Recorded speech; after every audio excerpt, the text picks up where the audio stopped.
Yes, ladies and gentlemen, our prayers, our calls for action are actually going to be answered. Upcoming changes to Battlefield 6 include some of the biggest concerns raised by the community. And luckily, this isn't hearsay. This is coming directly from the mouth of David Serland, who just came back from PTO break. And on top of this, we have a massive community update surrounding another thing that was irritating the community, the assignments and challenges and some of the requirements. So thankfully, there are some massive changes coming on the horizon, so let's get right into it. If you enjoy the channel and want to be informed about all things Battlefield 6, be sure to hit that sub button. We just hit 101,000 subscribers. Thank you guys so much for that. Absolutely crazy. Be sure to hit the like button, join the Discord, and follow the stream. All links are in the description. I do stream every single day. Getting into the list of fixes here, you could probably guess by the thumbnail, the drone bug is going to be one of the things that is being fixed. If you don't know what the drone bug or the sledgehammer exploit is, basically, if you sledgehammer a recon drone, it allows you to access parts of the map that are unintended, because for whatever reason, when you hit the drone with the sledgehammer, it just sends you up in the sky and you can parachute to anywhere on the map from there. People have been using this to make Breakthrough on some maps basically unplayable, most notably I'd say on Sobek City. So thankfully this bug will be getting fixed, but unfortunately we don't have an ETA for any of these fixes, and we also don't have an ETA for when a lot of the Season 1 patch note changes will be getting added to the game. So there's a lot of good stuff coming, we just don't know when. Now, on top of the drone bug getting fixed, there is a ladder glitch in the game that you can use to fling yourself across the map. That is getting fixed. One of the most game-breaking bugs in the entire game right now, the IFV painted insta-kill bug that makes air vehicle gameplay, well, unplayable. That is finally getting fixed, and in my opinion, it was unacceptable that it was left in this state for as long as it was. You cannot fly against somebody that understands how to use this bug right now. So that's a massive fix coming to the game. Another massive fix for vehicles in particular is the fact that they're going to fix air radar not working. The way it currently works right now is air radar will only show you vehicles that are basically directly next to you, so that doesn't really make it very useful. And some additional and more miscellaneous bugs that are going to be addressed. There's a weapon scope visual bug that Battlefield Bulletin listed here. I can only assume that they're referring to the thermal sight bug. So I don't know if you guys have noticed this, but sometimes you'll just be using a normal 1x or a normal scope, and your scope will turn into a thermal scope at random. That is what I think they're going to be fixing. And then finally, they're going to fix the weird jump then die bug. Some of you may have noticed during gameplay that you'll be running along and you'll jump, and then when you land on the ground, not even from a high distance, you'll just instantly die. I've actually died just from walking. So this is definitely a welcome bug. Nobody likes random unexplained deaths. So that is the list of issues that are absolutely going to be receiving fixes in hopefully the near future, but a lot more was mentioned and the community was definitely heard on a lot of these issues. According to Battlefield Bulletin, being gathered from the mouths of developers and various replies on Twitter, the following list of issues are things Battlefield Studios are looking into improving or fixing. RedSec, footstep, and audio mix issues, and I would hopefully add on to that just audio and directional audio in general. While playing multiplayer, hearing footsteps is a rarity, and sometimes you can hear them, but the directionality isn't very defined, and they're very, very confusing. I would put audio as a top priority, in my opinion, just from my experience playing the game. It's a huge part of gameplay. It's a huge part of being able to decision make, especially in some of those more chaotic situations where you absolutely need good information in order to make the correct play. So fingers crossed, footsteps are fixed and we can actually hear people now. The next thing, rush and breakthrough layouts are being looked at in terms of receiving improvements. Both Rush and Breakthrough are in really poor states, in my opinion. We knew Rush was in a very poor state from the beta, and we knew Breakthrough probably wasn't going to be much better, but some of the Breakthrough layouts are truly terrible. Have you guys played Blackwell Fields on Breakthrough? That might be one of the single worst experiences I can recall in recent years playing Battlefield games, and that includes playing Battlefield 2042.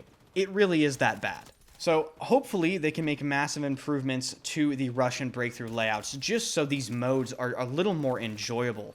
And speaking of making things a little more enjoyable, they're looking into weapon recoil concerns, and hopefully this includes something that I made a video about yesterday, where basically a developer said the recoil is added to your aim input, so when you're trying to aim horizontally, based on the weapon's recoil pattern, tracking to a certain side will feel sluggish with your aim, and tracking to the other side will feel accelerated or even pushing your aim with the recoil. So basically, I just hope they hammer out the gunplay and the recoil of Battlefield 6. It is definitely one of the community's largest problems. Now, onto you Portal enjoyers. Apparently, official and verified Portal servers will be running at 60 Hz fairly soon. David Sirlin said it requires all the previous XP-focused setups with bots to get completely cleared out so that they can run the new setup. This is going to be a massive boon to Portal. I actually haven't even set foot in Portal because of the lower tick rate. I mean, you're basically just playing the game at a lower quality level, and it definitely feels quite bad. Now onto one of the largest issues plaguing a ton of people that are trying to play Battlefield 6 in different regions of the world. Some of you that live in these regions, such as OCE or Asia or the Middle East, will know that you basically can't play the game right now because whenever you try to play, you get put in a server filled with bots. I've been receiving countless YouTube comments and countless DMs from people that are telling me this is their experience and they want me to raise awareness for it, but thankfully, the developers do seem to be aware. For people that are being affected by this problem, apparently, DICE is running a test in smaller regions with lower population, and they're going to be adding some official servers running all maps and mode setups. The developers are aware that players do need persistent servers, but according to Battlefield Bulletin, there is a lack of official DICE servers present in these regions, which does explain why you're being loaded into these bot servers. So hopefully they add official servers or just more official servers to these regions so more people can play Battlefield 6.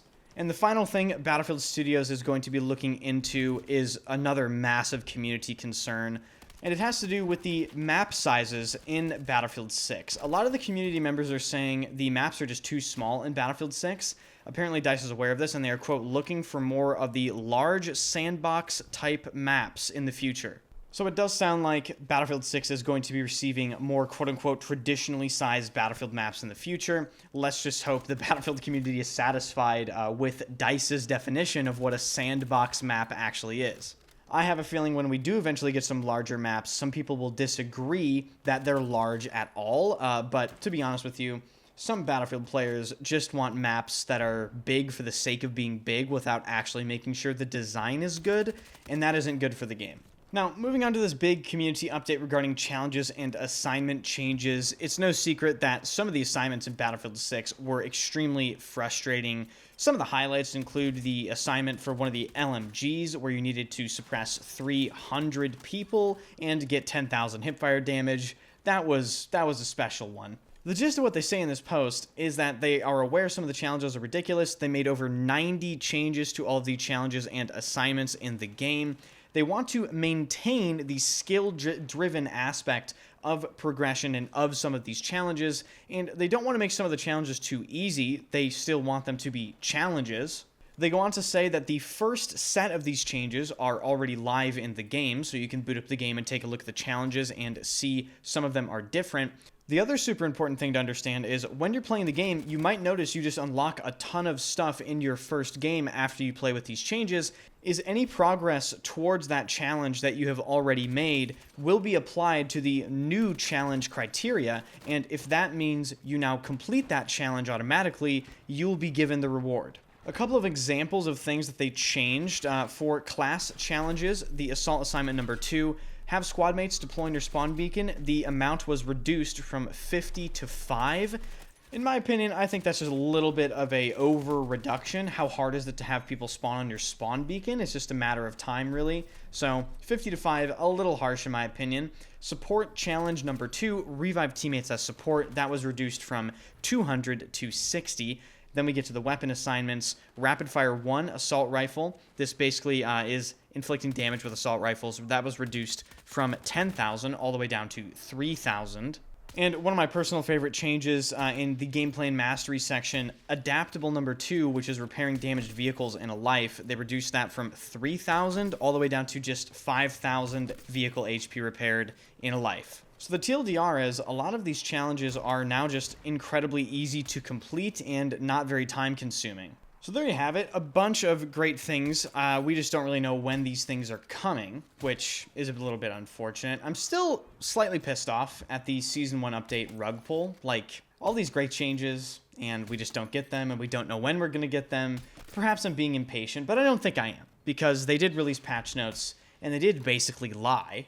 Still, though, good changes coming to the game, big issues being addressed, the important issues being addressed up front, publicly by developers, and honestly, that is a Battlefield rarity, and I'm happy to see it. So if you enjoy this content, be sure to hit the sub button, hit the like button, join the Discord, and of course follow the stream. All links are in the description. And let me know your thoughts on all this stuff and what your favorite fix is. So thank you guys so much for watching, and I will see you guys in the next video.